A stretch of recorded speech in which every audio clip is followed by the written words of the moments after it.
আমি রহমান, তোমাদেরকে দিয়েছি কোরআন, তোমাদেরকে বানিয়েছি ইনসান, আর আমি তোমাদেরকে শিখিয়েছি বায়ান। পৃথিবীর কোনো প্রাণী যেগুলো তোমরা চোখে দেখতে পাও, কাউকে কথা বলতে দিই না। গরুর মুখে তালা মারা আছে, খাসির মুখে তালা মারা আছে, বকরির মুখে তালা মারা আছে, ভেড়ার বুকে তালা মারা আছে, গাধার ঘোড়ার মুখে তালা মারা আছে, হাতি অত বড় মুখ তাও মুখে তালা মারা আছে। বন্ধুরে, একটা গরু আর একটা গরুর সঙ্গে একই গোয়ালে 3 বছর কেটে যায়, একবারও একজন আর একজনকে জিজ্ঞেস করে না, ভাই তুমি কেমন আছো?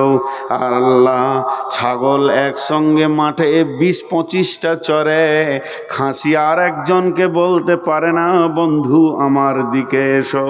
তাদের মুখগুলো তারা মারা আছে, তারা জীবনেও মুখ খুলতে পারবে না। আমি কত বড় মেহেরবান হে আদমের সন্তান, তোদের মুখের তালাটা খুলে দিলাম। তোরা বিবির সঙ্গে প্রেম আলাপ করিস, তোরা বন্ধুর সঙ্গে আনন্দ করিস, তোরা নাতিনের গালে চুমা দিস আর মজাক করিস, তোরা বেটিকে গলায় জড়িয়ে ধরে আম্মু বলে গালে চুমা খাস, তোরা নিজে ভাই ভাই বুকে জড়িয়ে ধরিস, কত বেদনা উজাড় হয়ে যায়। আমার ছেলে অ্যাক্সিডেন্ট হয়ে মারা গেছে, আমার ভাই আমার গলাটা জড়িয়ে ধরে কাঁদবে আর বলবে, ভাই কাঁদিও না, সবর করে লাও। এই যে মুখে তালা খোলা আছে, যদি তোদেরকে গরু ছাগলের মতো দুনিয়া করতে বলতাম, তাহলে তোরা কি করে আগাতিস, কি করে কিতাব পড়তিস, কি করে বিজ্ঞান হয়ে আকাশে উড়ে যেতিস? আমি কি মেহেরবান নয়? জীব দিয়েছিলাম তোদেরকে ব্যবহার করার জন্যে, আর এটাকে যদি তুই নোংরা ব্যবহার করিস, আমার তোর জবানকে খেয়াল করে আমার ফেরেশতা রয়েছে, খবরদার জীবকে বেকন্ট্রোল করবি না। জীব হলো গোটা শরীরের সমস্ত পার্টসের সেক্রেটারি। জীব যদি গুনাহ করে, সরঙ্গা গুনাহ করবে, হাত পা গুনাহ করবে। যেদিন জীব কন্ট্রোল হয়ে যাবে, গোটা বডিটা কন্ট্রোল হয়ে যাবে।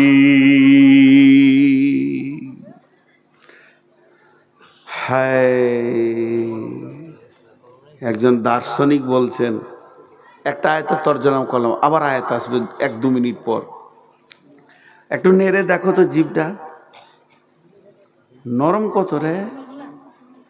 বলছি তোর বডিতে যত মাংস আছে জিভের মতো নরম কেউ নেই।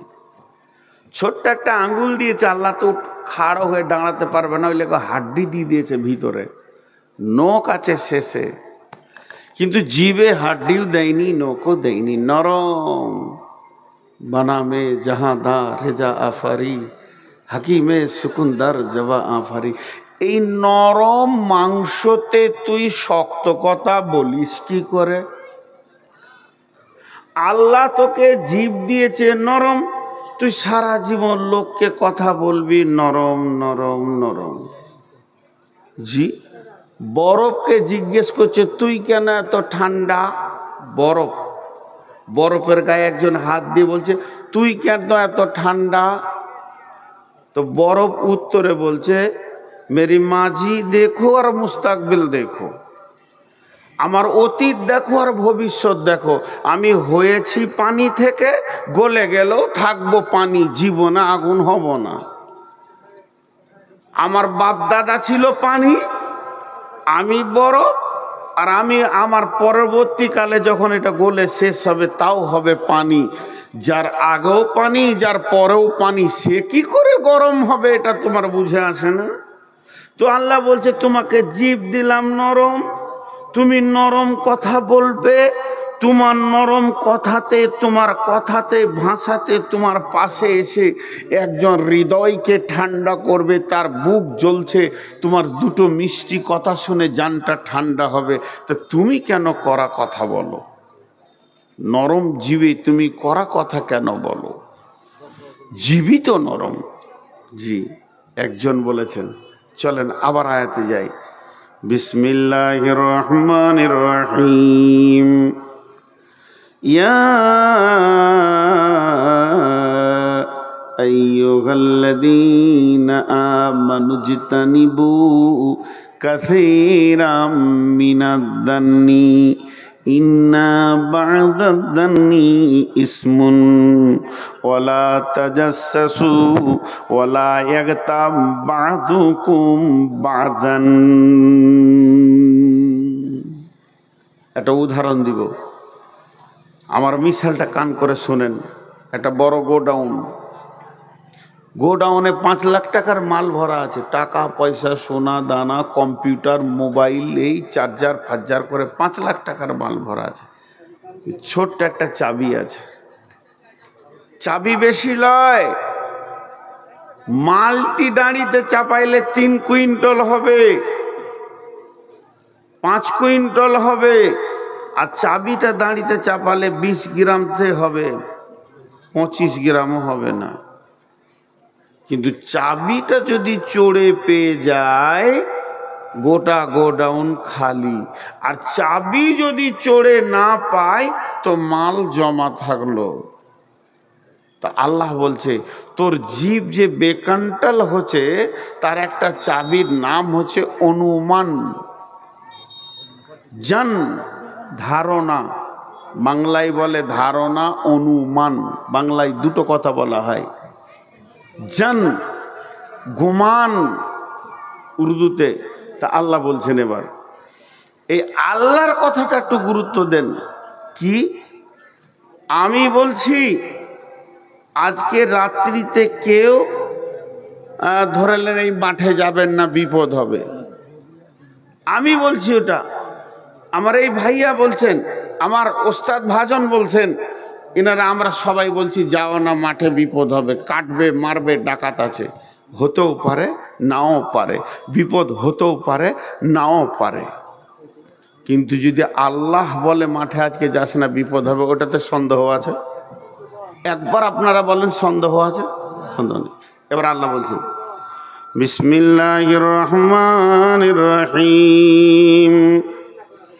ইয়া আইয়ুহাল্লাযীনা আমানুজতানিবু কাসীরাম মিনাজ-জান্নি, হে ঈমানদারেরা, ও মুমিন মুসলমান, আমার গোলাম, তোমরা বাঁচো, নিজেকে বাঁচাও।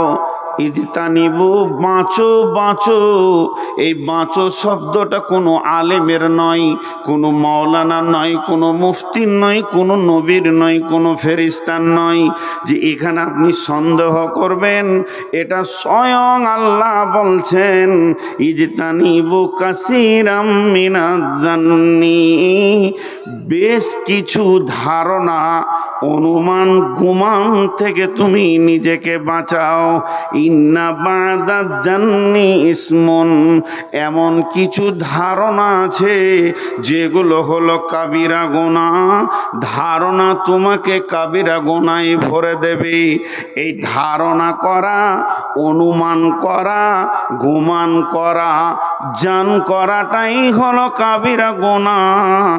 ধারণা এমন একটা জিনিস বন্ধুরে, ও মা আমার, বোন আমার, যখনই আপনি কোনো অনুমান করবেন, ধারণা করবেন, এই ধারণা কেউ পেয়ে গেল, তার মানে গোডাউনের চাবি পেয়ে গেল। ওর দ্বারা জীব এত চলবে, ওর জীব এত গোনা করবে, ওর জবান এত গোনা করবে, ওর গোনাকে রোখার আর ক্ষমতা হবে না।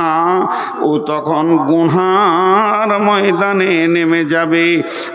আর যদি ধারণাটাই না করে, ধারণাটাই যদি হাতে না নেয়, ওই চিন্তাটাই যদি মাথায় না আসে, ওর দ্বারা ওই গীবত নামে জিভের গোনাটা হবে না। আল্লাহ বলছেন ইন্না বা'দাদ-দান্নি ইসমুন, এমন কিছু ধারণা রয়েছে তোমাকে কাবিরা গুনাহতে ডুবিয়ে দেবে। ধারণা করো না, ওইটাতে মাথাটাকে সরাও। জি, একজন সাহাবী রসুলের কাছে আসলেন আর গেলেন, পরপর 3 দিন যখন আসলেন আর গেলেন, আল্লাহ রাসূল বলছে দেখো জান্নাতি যেছে, জান্নাতি দেখবে তোমরা, ওই দেখো জান্নাতি চলে গেল। সম্ভব হযরত আলী লোকটাকে জড়িয়ে ধরে বলছে, ভাই তুমি এমন কি নেকির কাজ করো 3 দিন ওর ঘরে যে কাটেছে, নফল নাই, তাহাজ্জুদ নাই। আজীব ব্যাপার, আল্লাহ রসুল জান্নাতি বলছে, এমন কোনো গভীর আমল নাই। লোকটাকে জড়িয়ে ধরে বলছে, ভাই তোমার কি এমন আমল আছে আল্লাহ রসুল বলেছেন যে তুমি জান্নাতি? উনি বললেন, আমি কারো প্রতি বদ ধারণা করি না, সবারই প্রতি আমার দিল উদার। ধারণা কত নোংরা জিনিস। ধারণা হচ্ছে গীবতের চাবিকাঠি। যার মাথা ধারণা কাজ করবে, বাস ও ঢুকে গেল গোডাউনে লুট করতে।